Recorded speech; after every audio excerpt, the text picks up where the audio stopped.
Welcome to the RadioU Podcast. I'm Hudson. And I'm Allie. Coming up, what do you call a male Karen? Also, did we just get another goalie fight? All that and more on the way next. It was so sad on Friday when I got home from work from here, 8772 Radio U, and I walk in the door and the first thing Mrs. Hudson says to me is, "Did you see Catherine O'Hara died?" And it wasn't obviously I didn't think she was joking, but it's just you can't be serious. I know, it was shocking. It was out of nowhere. Yeah, completely out of nowhere.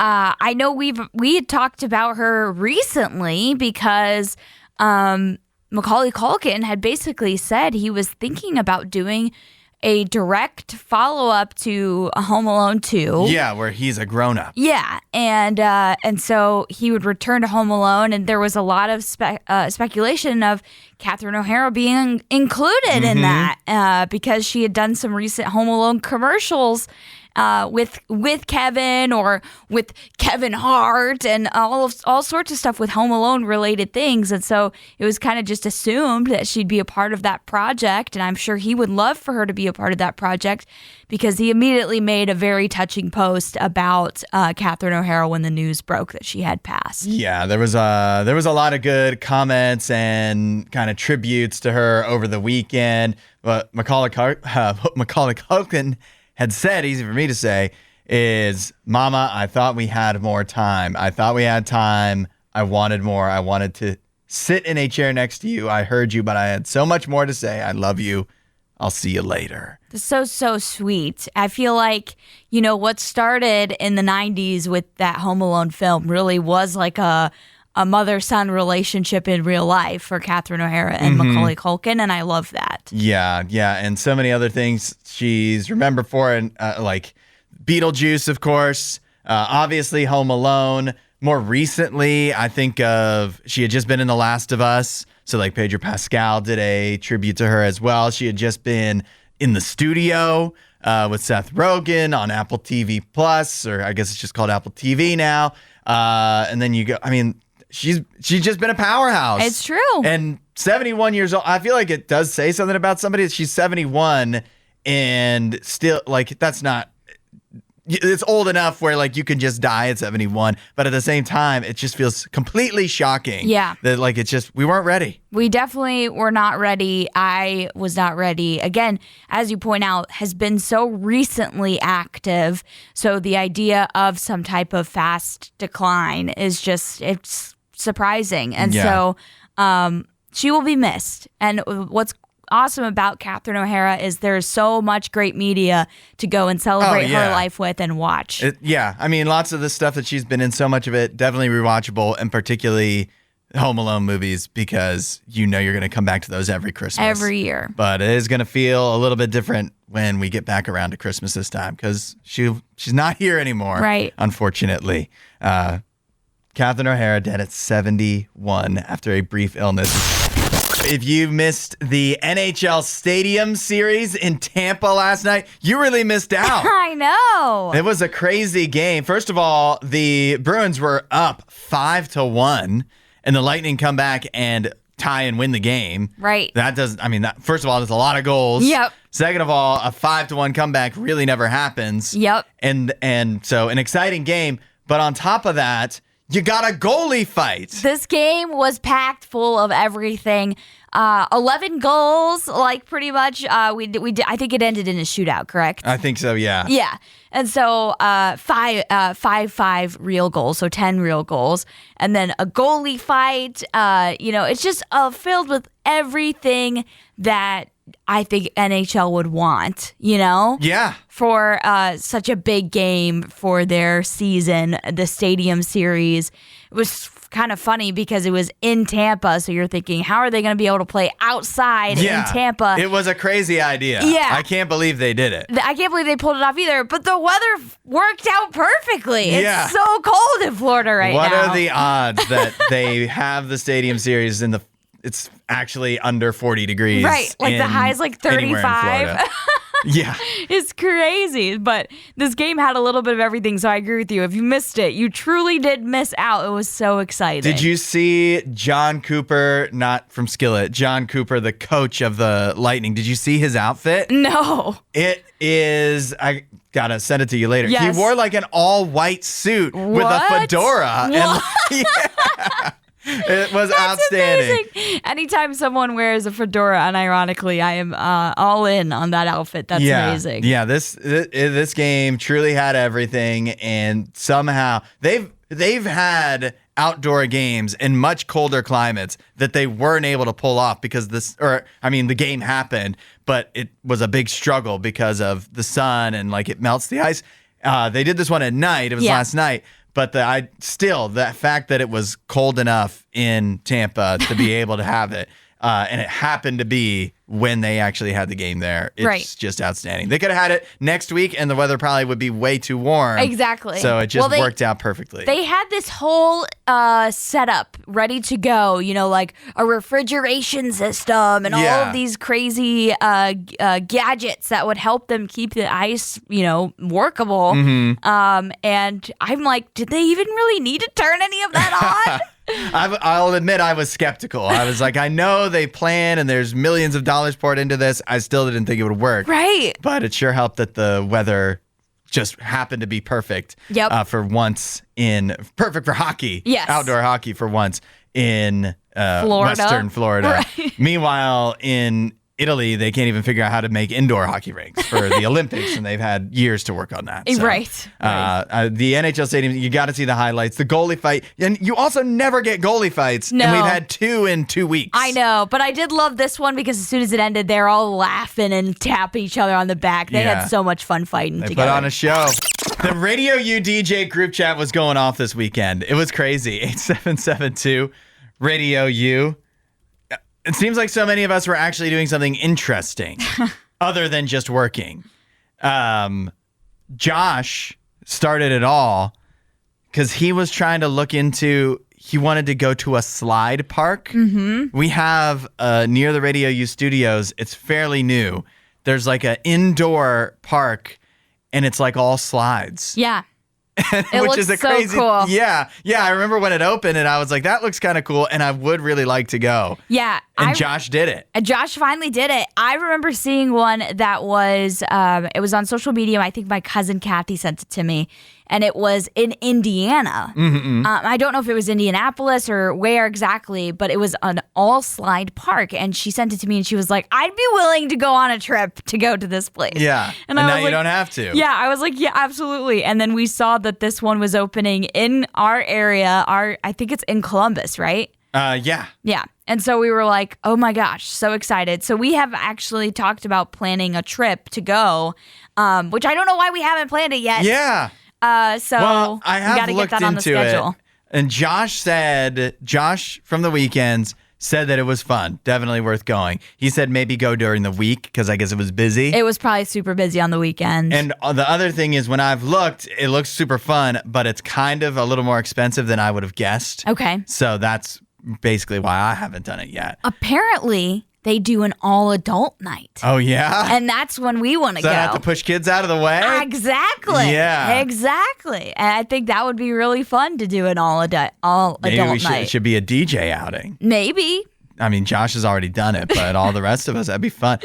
So he was doing that. But before he did that, he went to an Amish buffet where we missed each other because I was going to the Amish buffet after him. While he was sliding full of Amish food, I was at the buffet filling up on Amish food. I completely missed that part. I will say I had a very busy week and weekend, so I completely missed the Amish buffet part. Yeah, well, it was Mrs. Hudson's birthday, so we apparently so happened to have the same ideas. Josh's family, they were meeting up there for a post-Christmas, like it was a Christmas thing. Yeah. At the end of January. So I don't know. I missed him. I didn't get to see him face to face, but we were both at the same restaurant on the same day. I know which restaurant you went to. I've been there, and my goodness, it is such a good restaurant. We don't do ads here. I'm not going to mention the name, but it's so good. So I mean, they didn't pay us. We can say it. It's Der Dutchman. It's Der Dutchman. It was really my good. Gosh, so good. So I was doing that, and then the following day Angela's birthday, I got her a Ninja slushie. Oh. She's been wanting this for a long time. Like an actual slushie, like an icy? It's a slushie machine, yeah. Oh, it's a slushie machine, like a Ninja, like you can have it at home. Yeah, no, I got her one slushie for her birthday. I was like, you got her a slushie? I hope you got her more than that. Ninja flavored. I was like, I don't know what this is, but okay.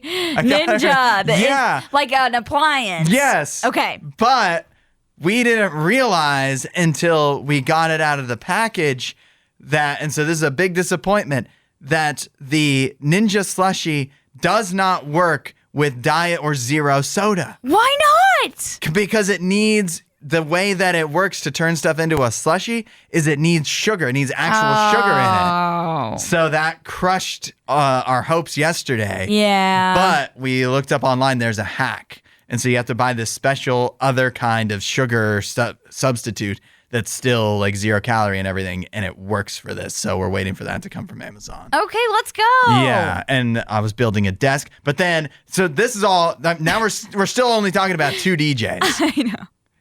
Then Lex was at a rodeo. Yeah. Lex went to the rodeo, which I want to hear more about, but she went to the rodeo, and then the next day, yesterday, she was sick. Oh, no. She missed her show yesterday because she was sick. I didn't know about that. I don't know if she partied too hard at the rodeo or what happened. Maybe. I mean, JR certainly was coming after her for going to the rodeo. Yeah, yeah. He called her full-on hick. He said low-key hick. She said high-key. And I'm like, if going to the rodeo makes you a hick, I guess I might want to be a hick too. I know. I don't know what I'd rather do. Go to the fun. rodeo or go to the slide park? Yeah. Okay. Well, I think the slide park, since we've never been there, would be more fun. I've been to rodeos. Like, I used to go to the rodeo every single year at the local fair where I lived in college. And it was so fun because it's all, you know, like, they're like, these times count for blah, blah, blah, blah, blah, or whatever. So it's all pretty cool, legit stuff. But yeah, the rodeo's fun. Yeah. I lived near a rodeo. Like an actual rodeo that had shows that went on all the time. I think. I mean, I drove by cool. sometimes. It looked like a fun time. I do want to go. Maybe Nene's talked about riding a bull. Maybe we can all go and watch him. I don't know if you can. He can just walk on to do that at a rodeo. No, yeah, he has to. But you got to do it. Start somewhere. You can't do it not at a rodeo. Yeah, well, right? I mean, you could do it at a bar. Don't they have like the mechanical bulls? That doesn't count. That's training. Yeah, that's training for the real start one. There. Florida man's been busy lately. He has. Last week, 877-2 RadioU, 60-year-old Patrick Rinaldi, a Florida man in Brevard County, allegedly was driving drunk in a vehicle that was actively on fire. Patrick, why? Apparently, he was going down the road when people had seen smoke rising from beneath the vehicle. I guess this is somebody driving in the opposite direction, says they turned around to help, but he just kept on going. Oh, my goodness. Moments later, the flames overtook the vehicle, and he still continued on driving down the road. Oh boy. Until the fire finally made it impossible for him to go any further. It says by the time that the deputies had arrived, a 75-foot stretch of land along the road had been scorched with parts of it still burning. So he's just straight up starting a wildfire over here. Yeah, trying to burn this state of Florida to the ground. They did eventually, of course, extinguish the fire. They got the guy out of the vehicle. They said that they could smell alcohol on him, of course, but he said he only had one beer. Of course. That's what they always say. That's what every cop says that they hear when they ask, how much have you had to drink? I've watched so much Live PD or On Patrol Live or whatever, and just police Cops. body cam videos and everything. And you can tell a guy's drunk, and they'll always go, "Yeah, I had 1 or 2 beers." They're not going to lie. They don't want to lie completely. Yeah. And they're going to admit that they've been drinking. They're not going to say, "No, I haven't been drinking." They're like, if I just say 1 or 2 beers, maybe. What's wrong with that? Yeah, you're allowed to have 1 or 2, right? Before you drive. That's under the limit. To make matters worse, this guy obviously seemingly drinking and driving. They did find, I guess after the fire was extinguished, a large bottle of liquor on the floorboards as well. So maybe that was what he had been having. But, also his wife was in the vehicle with him. What? Is she okay? She's okay. It sounds like they struggled to get her out at first, but she's out and she's fine. Oh my gosh. It's unclear to me if she, and I guess this is not a crime, but it's unclear if she was sober or not. Yeah, well, at least she wasn't behind the wheel. Yeah, right. If she wasn't. But if she was, if she was sober, you would have hoped she'd be driving. Right. But my assumption is if the car was on fire and he was not stopping the car, she was probably not sober. I like to think she was sitting there arguing with him. She's like, honey, the car's on fire. Yes, and he's pull like, over. No, it's not. If it was on fire, then how am I driving it? And then finally, she's like, see? So it finally stops working. See, I told you it was on fire. As you said, Florida Man's been real busy lately. Yeah. I have had an itch to do the Florida Man search once again. You remember when that was a big trend? No, what does that mean? The Florida Man search where you put in your birthday and Florida Man in Google and then see what comes up and then that's your Florida Man story. I got it. I've had the itch to do that again. Oh, we should definitely do it. I also like the comments because the Brevard County Sheriff's Office posted about this. And the top comment is, this should be added to the Florida Man games. Exactly. Driving a car on fire Exactly. would be amazing. That'd be an amazing competition. It's time for our Monday tradition, the box office breakdown, looking at what made money and what didn't in theaters over the weekend. Send in your reviews of what you've watched lately at 877-2-RADIO-U or, hey, use the talkback button in the new and updated RadioU app. Then you can send it in a voice memo. Allie, what do you think was the number one movie in the box office this weekend? I don't really remember what we all talked about that was releasing, so I don't know. We covered a lot of movies on a Friday. Did we? Yeah, there was a lot of options. Okay, So I guess that makes it tough. That makes me lean to it was Avatar. Oh, no, yeah. Avatar was down at number 6 this week. Wow. Okay, so it has fallen off quite a bit. Yeah, Avatar is, it was number 2 last week, all the way down at number 6. It only made another $5.5 million. Okay, so it's coming down to the end of its run. Yeah, it's about done. Number 1 at the box office this weekend, it depended on which day you looked, because if you looked on Friday, the biggest opening night was Iron Lung, the Markiplier movie. Okay, that's surprising. And it's definitely done halfway. It's decent, but over the course of the entire weekend, it came in second place. Okay. It made almost $18 million. Wow. Versus the budget that it had. That's pretty good. But number 1 was Send Help. Oh, yes, the Rachel McAdams movie. Yes, which wound up making $20 million. Okay. Which definitely feels, I don't know what the budget was for that, but that feels like that feels pretty decent. Yeah, I would say so. But I guess at a week, like this is a tough time of year for movies, and it's just, you can easily win the weekend if you're like the big kind of new release. So yeah, I guess that's what Send Help did. And then coming in at number 3. So Send Help number 1, $20 million, pretty good. Iron Lung number 2, 17, almost 18 million, pretty good. And then number 3, we didn't cover this because it's a documentary. It was Melania. I forgot about this movie. I did see some advertisement for it on social media, but I completely forgot it was coming out last weekend. Like you said, we didn't even talk about it. Yeah, well, we don't often cover documentaries, and it opened in about half as many theaters as the other 2 movies that we have mentioned that were number 1 and 2. But a documentary making $7 million in its opening weekend, which is probably, I doubt it'll make a whole heck of a lot more money after the fact, but $7 million is not bad for a documentary of any kind. Not terrible. And if it does end up adding more theaters, it's definitely a possibility it could still make more money. Yep. But yeah, that is pretty impressive. Documentaries typically don't make a lot of money in theaters. Yeah, but that one definitely got more news coverage than probably any other documentary has for a while. Fair. No matter which channel you're probably watching. Now, we need to hear from you at 877-2-RADIO-U or with the talkback button in the RadioU app. What have you watched lately? I have begun my Oscar movie quest to watch all of the movies that are up for the major awards. So I have one to share coming up next. Allie, hopefully, it's been a while since you've been a part of the box office breakdown. So hopefully you have something too. I do. We'll see what else people have watched coming up. We just did the box office breakdown, and number 1 was Send Help in theaters this weekend. That made $20 million. Iron Lung, number 2, almost $18 million, and Melania made Melania?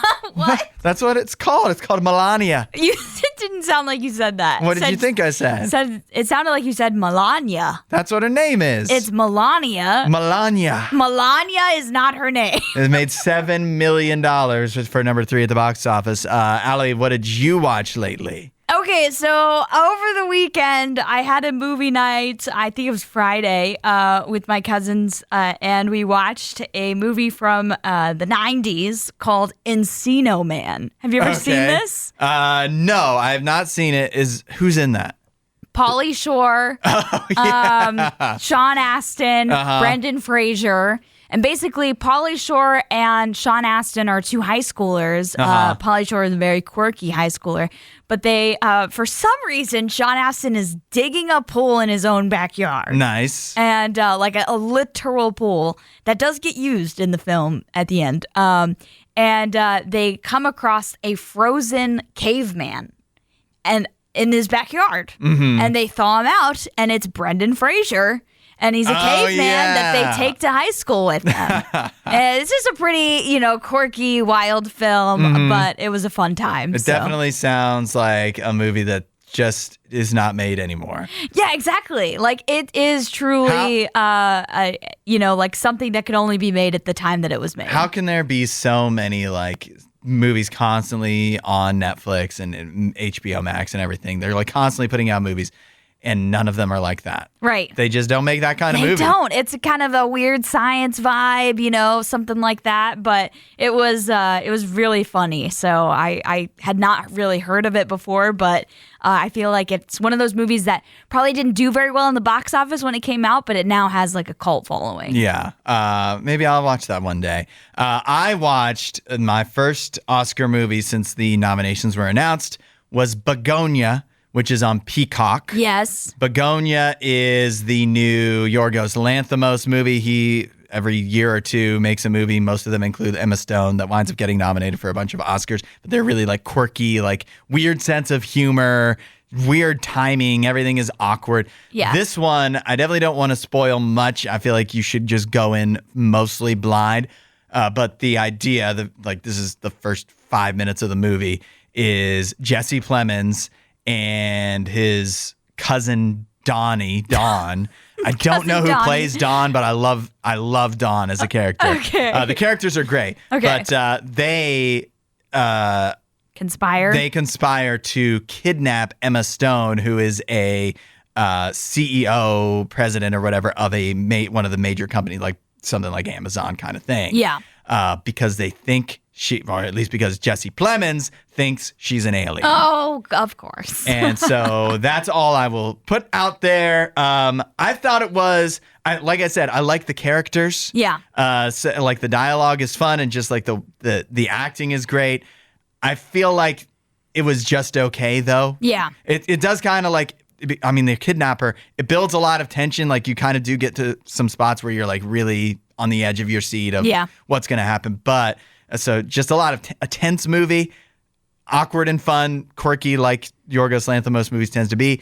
But at the end of the day, it was it's okay. Yeah. I definitely don't think it should win Best Picture or anything like that. Yeah. I guess I understand why it's nominated, but it was solid. I'm glad I watched it, but I wasn't blown away. Right. So if you've seen anything good lately or bad, let us know. 8772 Radio. You send in your reviews for the box office breakdown. We love to get to them here on RadioU. You could also use the talkback button in the RadioU app. A boxer got his hair punched off at Madison Square Garden this weekend. 8772 RadioU. What a wild statement. But how else could you describe it? I know, that's exactly what happened. It's literally what happened. Jarrell Miller was fighting in the boxing event that was going on this weekend in New York City at Madison Square Garden. So pretty big deal. I had no idea. I didn't know this was happening. But This was not the title card, but this is definitely the big highlight of the night. This wasn't the title fight, but Jarrell Miller, he was fighting against Kingsley Ibe.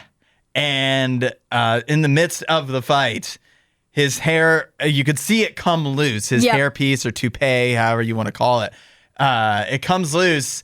And then, so it's like in slow motion. You're like, no! It's leaving his head. And then it just pops right off with one of the punches, which is absolutely insane. And you could kind of tell the guy that's fighting him is like he wanted to. Oh, yeah. He's pretty much laughing at that point, and he's like trying to get the hair to come off. Yeah. Now, a whole new version of Snatch That Wig. To his credit, though, Jarrell Miller still wound up winning the fight. Oh, really? By split decision. He did get the victory, even without his hair, which is crazy to me. Like, you know, going bald for a man is a very difficult thing. It can be. Yep. And to me, I've always just kind of decided, like, once I realize if it ever starts happening to me, I'm not going to try to hold on. You're just going to accept it. I feel like you just got to rip the Band-Aid off. Just like, because it feels difficult to me. It kind of seems sad to see the guy that's like clearly going bald, but doesn't want to acknowledge it. He's doing the comb over. He's trying to hide it. Yeah. And like for this guy particularly, like this is a very... Isn't this much more embarrassing? This is an elaborate scheme. Than if you had just shaved your head. And this guy, he would look good with a shaved head. I think he would look fine with a shaved head. And honestly, he's a boxer. You have to have a lot of trust in a toupee hairpiece if you're going into it in a boxing match. Exactly. You're going to get punched. It's going to get knocked around. Right. You're going to be sweaty. Yeah. I'm shocked he even like put himself through this. Yeah, this is what I'm thinking. I'm like, why didn't he just shave his head? Yeah, he should have just shaved his head. Why risk it like and this? You could even say like, oh, I just shaved my head for now, like as a stylistic choice, but I'm gonna grow my hair back later and then wear the toupee later. You know? Yeah, that's right. Like there's no reason you can't go back to it, but now you really can't go back to it. No, everybody knows. Yeah, the secret's very publicly out. People that didn't even know who you were. Yes, like everybody knows. Now know. The best part about it is like apparently it like got flown off it flew out of the ring because when the guy hit him, it was kind of towards the ropes, and so it just fell on the floor. And people that were ringside got it, and then this girl put it on her head and got a picture with it, which I'm just like, I would never put somebody else's wig, toupee on my own head. Yeah. Like, no thanks. It's like I said, it had to be so sweaty. Oh, yeah. Gross. Maybe he was wearing this. Maybe this was like motivation for him. Like, he's like, I gotta figure out a way to protect my face. Well, after he lost it, Keep the hands up. He won the fight still. Maybe that freed him up. Yeah. Once you rip the Band-Aid off, once you rip the toupee off, you like losing all hope was freedom. Yeah, he was like, you might be I'll be laughing now, but I'm gonna get the last laugh in this fight. Yeah, now he's got to make that worth it. Yeah. and he did. Well, like we said, Florida man has been busy. Apparently, Florida women has been busy as well. 8772 Radio U. Of course, we've also mentioned this today on the show, that Florida dealing with unseasonably cool temperatures. Yeah. It's gotten so cold, and this happens every so often, that it's gotten so cold that you're being warned, if you're in Florida, of falling iguanas. They could just drop out of the tree at any moment. Right.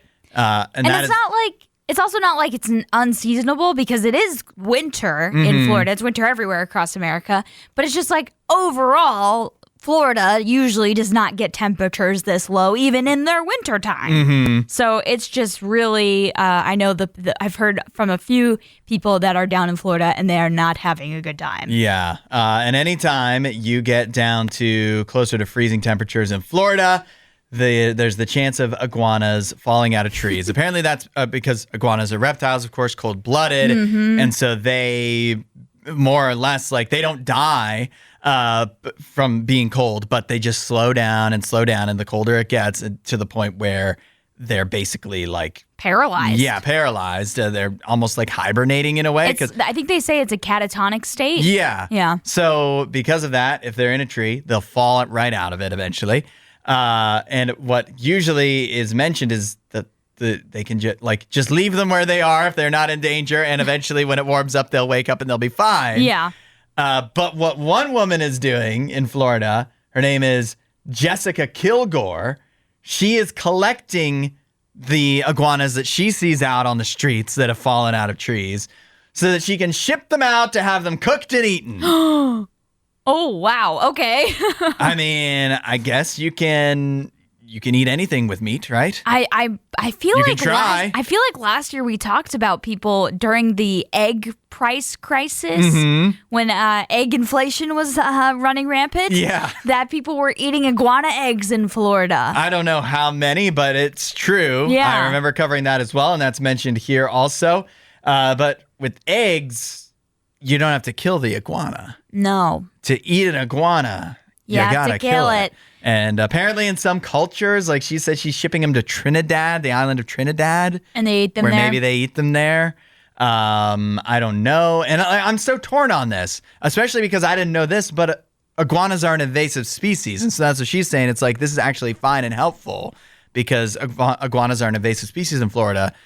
So it's actually putting them to good use, but also helping drop the population of a species that causes problems. Yeah. And it does say here that the Florida Fish and Wildlife Conservation Commission has set up a drop-off point where people can bring frozen iguanas and they'll humanely put the iguanas down and make sure that they don't suffer. Yeah. And so that might be a better option than what Jessica Kilgore's doing. If somebody eats them, though, at least they're being put to good use. But the whole thing is, it just feels a little unfair to me, you know? Unfair? Yeah, I feel like you're not. Like when they do the python hunts in Florida, right, which are also an invasive species, very problematic. But you have to hunt, you have to find them, you have to it's a challenge. Yep. There's no sport in picking a frozen iguana up from the ground just because it's cold. Yeah, it's like... And just putting it down. Yeah, it's like shooting fish in a barrel. Like, there's really no fighting back. Yeah. There's no getting away. The iguanas don't stand a chance. Yeah, but I don't think there's anything wrong with Florida being like, we've had enough with these iguanas, and however we can get rid of them, we're going to get rid of them. I guess I started off being kind of upset with Jessica Kilgore, the iguana collector. That shipping them off to be eaten, but now I'm like, maybe. Doesn't she kind of sound like a Marvel villain? Jessica Kilgore? The iguana collector? Yeah. On the menu today, we have not one, not two, but 3 new cup noodles. Look at this. I should have got like a lazy Susan. That would have been cool. I know. Yeah, he's rotating through all of the big cup noodle cups, guys. If you want to see this, you can head over to our Facebook page or also YouTube, RadioU Mornings on YouTube. You can see the stream. And so what we have, this is conveniently timed just in time for the big game coming up on Sunday. Cup Noodles has put out 3 chicken wing flavored flavors of ramen. So we have lemon pepper wings, we have garlic parmesan wings, and we have spicy buffalo with ranch wings. Wow. These are available exclusively at Walmart. They seem to have plenty when I was there. Allie, I wonder why. Yeah, what flavor do you want to start with? I feel like we should work our way up to what seems to be the most unhinged. So let's start with the garlic parmesan. Okay. I think we both agreed that might just taste like regular cup noodles. Mm-hmm. All right, you go first. Okay, I'll give it a go. Okay.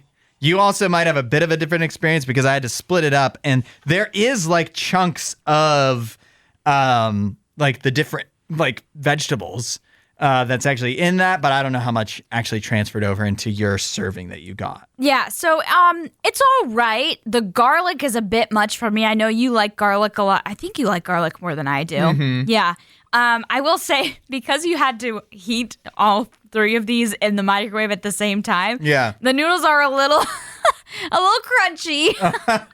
At least the ones I got a little crunchy. Yeah, I don't know if it cooked evenly. It probably didn't with cooking 3 at one time. I realized sometime back that our microwave is a lower power. Yeah. like we have to add a little bit of time to Yeah, it probably needed sometimes. just another like 30 seconds or something. Yeah. But overall, not terrible. It's just not a flavor I would choose because I'm not a big fan of just like straight up garlic. And that's a lot of garlic right out the gate. Yeah. I don't know if I enjoy that very much at all, actually. It's just okay. Okay, so lemon pepper. I feel like this one, if I was going to choose one of the three to actually try, I feel like the lemon pepper is the one I'm most looking forward to, if you could say that. Literally, it is crunching like that because they're not cooked enough. They're just a little bit grunty. But okay, the lemon pepper, it definitely does taste like lemon pepper seasoning and wings and all of that. I just would not choose to eat this. You know what I mean? Like, it's a specialty fun thing, but would I choose to eat? Because I eat ramen all the time for lunch. Yeah, me too. I would just not choose this flavor. This is, it's uncanny valley because it's like, visually you know what you're getting with ramen noodles, and then this just does not give you that at all. Right, well, because it's like, I love lemon pepper on wings. And so it's like the seasoning itself I'm excited about, but then the fact that I'm eating noodles, I'm just like, this just does not compute in my brain. Yeah, it just doesn't match up. Yeah. All right, last one then, and that is the spicy buffalo. I'm taking a with drink of my ranch. Diet Coke for this as a palate cleanser. Okay. I'll try these first then. Yeah, go ahead and give it a try. It's not the kind of wings I would get, and so we've gone through two that are not as good as we really want them to be. So Right, I'm not feeling great about this, and I don't like the smell. Oh no, is the smell strong? Yeah, the smell is a little bit strong. It's not as strong as what the other smells were though, because the smells for the lemon pepper and the garlic parm was like in your face. It's spicy. It's not like crazy spicy. I don't really feel a lot of ranch going on there. Okay. I mean, that tastes, for some odd reason, that kind of like tastes the most normal to me, even though I don't like it. Like, I don't want more of that. I don't like it at all. I don't like it at all. Yeah, but we never get buffalo, so. Yeah. I don't know if a buffalo person that loves buffalo wings and buffalo sauce specifically would enjoy that. I love buffalo dip with like chips. Yeah. And I love buffalo chicken pizza. Buffalo, that to me is delicious. But yeah, this in cup noodle form, no. That's it. I'm a no for all of these actually. I would not. I don't think. I mean, obviously it's not lunchtime, and so I don't want any of these at the moment, anyways. But I really don't think, even if it was lunch, if this was my lunch, I'd be kind of disappointed. I'd go out to eat. Yeah, I'd be like, yeah, let's be like, get Chipotle. I gotta order something to get this out of my palate. If I had to rank them, I would actually go lemon pepper, spicy buffalo, and then garlic parm last, because I don't think the garlic parm hit on anything I wanted it to hit. Yeah. The lemon pepper, if I had to go through, that one didn't make me gag or anything. Right, if you had to eat one. But overall, I'm like, I'd never want to eat any of these again. Yeah. And it's not like it's the worst thing you've ever tasted. It's just, it's not enjoyable for me. I just want real wings or real ramen. Yeah. But not them mixed together Not at all. with this, yeah. Now I also feel like I might get heartburn. I know, my heart's hurting. Sometimes wisdom comes in such odd places to me. Okay. Like a TV show that's more meant to be funny than it is to actually teach you anything, at least I think. Or be serious. Because I've watched the show. The new season just started on Apple TV. It's called Shrinking. It stars Harrison Ford and Jason Segel. Jason Segel is he's a therapist.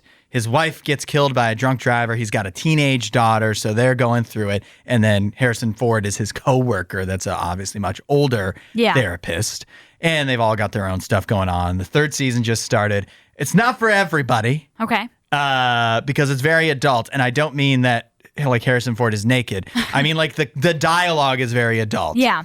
But it's okay. It's an okay show that somehow I've watched 2 entire seasons of. And while it's mostly meant to be funny, it is like they're therapists and stuff. So there is some wisdom in there. But there's one line that's really stuck with me. Okay. From the finale of season 2, where somebody says, if you only love someone hoping that they'll change, that's not really love. With the context being like, if you're not going to talk to somebody or have much to do with someone unless they stop doing this thing or only do, start doing this thing or whatever, do you actually really love them? Right. Now, there can be some extreme cases where it's like, yeah, you love this person, but you just have to, you cannot be around them because of how they are acting possibly. Yeah.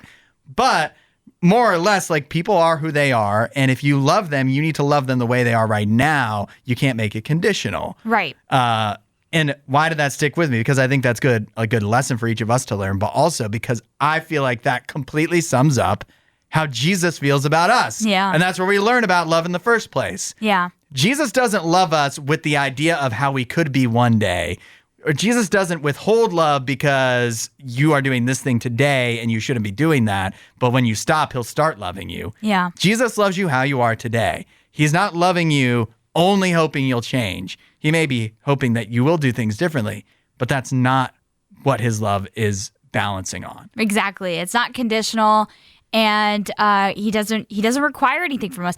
I think I heard someone ask this question one time of like, well, if I have to forgive somebody that's wronged me, hurt me in some way, can I wait to forgive them until they say sorry? They admit that they've done something wrong. And my immediate response was, well, Jesus didn't ask us to say sorry before he died on the cross for all of our sins, And so that is kind of putting a condition on that forgiveness, on that love, being like, well, I'm not going to love you until you say you're sorry that you hurt me. It's like, unfortunately, that's not how it works. You may never get that sorry from that person.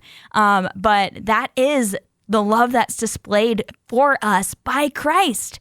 And that's what he wants us to emulate. And so I think that's absolutely the love that we see from Christ. And it's a perfect love. Are we going to be able to live up to that all the time in our own life? Unfortunately, no, we're humans and we're flawed. But it's so encouraging and it's a relief to know that love is given to us freely. That was the word I was holding on to, was relief. It is a relief that we aren't forced to change to be able to experience God's love. Yep. You can have it where you are today, no matter how messed up or not you feel that you are. God is there loving you the way you are today. And if you never get any better than you are today, God's still going to love you just as much. Yeah. What a relief. If you want to know more about that, ask God about it. Say, hey, Jesus, I need to know more about your love. I want to feel it. I want to know who you are. Talk to me, and he will. You can also go to radiou.com/free gift. Thanks for listening to the RadioU Podcast. Don't forget to rate and review the show.